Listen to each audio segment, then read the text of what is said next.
જય અલગધણી, જય રામાપીર।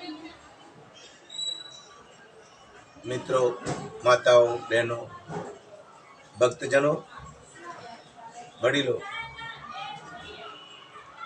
હું અને તમે આપણે બધાએ ઘરમાં અથવા બહાર કોઈ પણ જીવને હું અને તમે ખોટી રીતે બદનામ કરીશું ત્યારે ખોટી રીતે એના પર ભાર મૂકી અને ડરાવવાની કોશિશ કરીશું ને તો આપણે નરકમાં જવું પડશે, મારે ને તમારે। અરે નરકમાં તો શું, 84 લાખ યોનિમાં પણ જવું પડશે, એટલું બધું પાપ છે।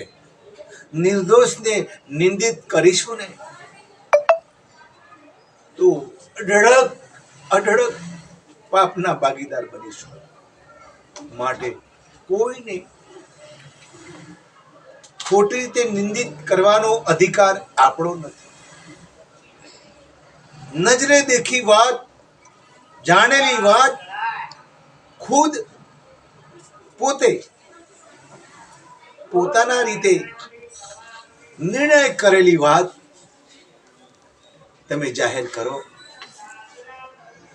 અને ન કરવા જેવી હોય તો ન કરવાની, મારે તો પણ છતાંય કહેવા જેવું હોય, તમને મને કોક સમજી શકતો હોય એને વાત કરાય, બાકી કરાય નહીં। જય રામ।